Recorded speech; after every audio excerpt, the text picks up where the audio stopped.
नमस्कार, मैं doctor R.S. परिहार, surgeon, एक बार फिर आपके सामने प्रस्तुत हूँ।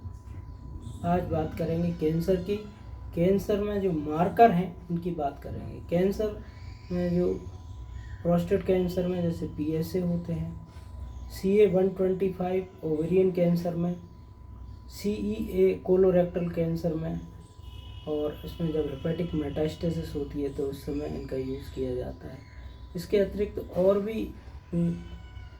भी मार्कर हैं जो यूज़ किए जाते हैं। ये मार्कर सिर्फ डायग्नोसिस के लिए यूज़ नहीं होते, ये इनकी प्रोग्नोसिस के लिए भी यूज़ किए जाते हैं।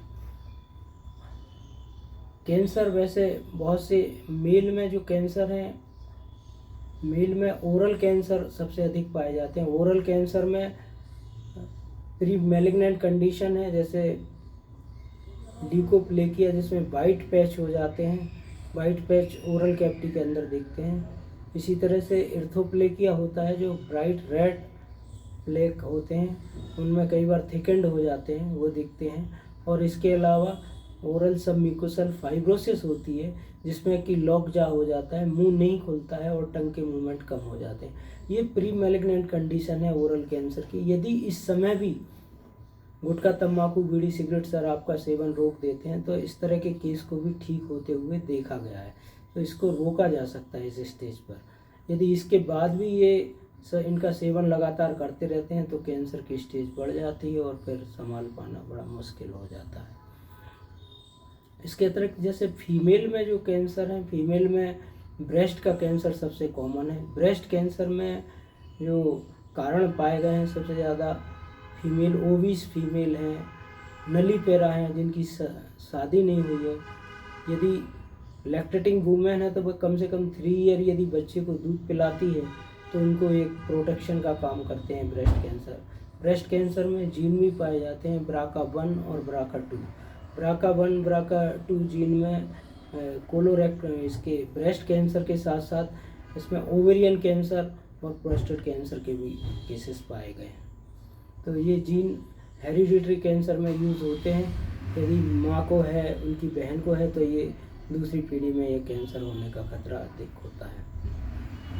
कैंसर के जो ट्रीटमेंट की बात करेंगे, इसमें ट्रीटमेंट जो है सर्जरी है, रेडियोथेरेपी है, कीमोथेरेपी है।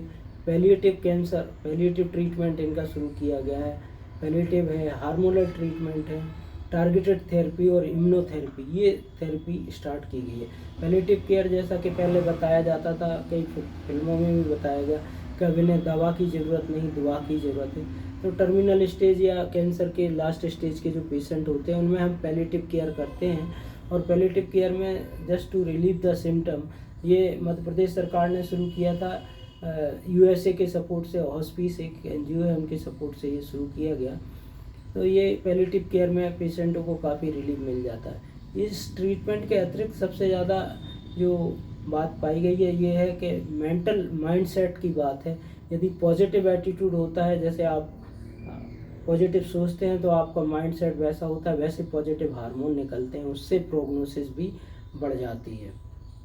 इसके अतिरिक्त आप थोड़ा सा व्यायाम करें। यदि आप लगातार लेटे रहेंगे कैंसर के मरीज तो इसमें बेड सोर हो जाते हैं, घाव हो जाते हैं, जिसमें कैंसर के अतिरिक्त ये एक अतिरिक्त और बीमारी शुरू हो जाती।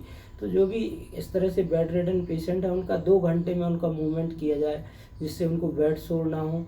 और यदि वो चल सकें तो बहुत अच्छा है, व्यायाम, थोड़ा सा वॉकिंग हो जाए और उससे पॉजिटिव यदि सोचें, उनका फैमिली का एक एटमॉस्फेयर पॉजिटिव है तो उससे भी उनकी प्रोग्नोसिस बहुत अच्छी होती है। कुछ कैंसर में प्रोग्नोसिस बहुत ही अच्छी है, जैसे कि माइलोमा में मैं देख रहा हूँ 10 साल से वो एक ही दवाई खा रहे हैं और बढ़िया है पेशेंट।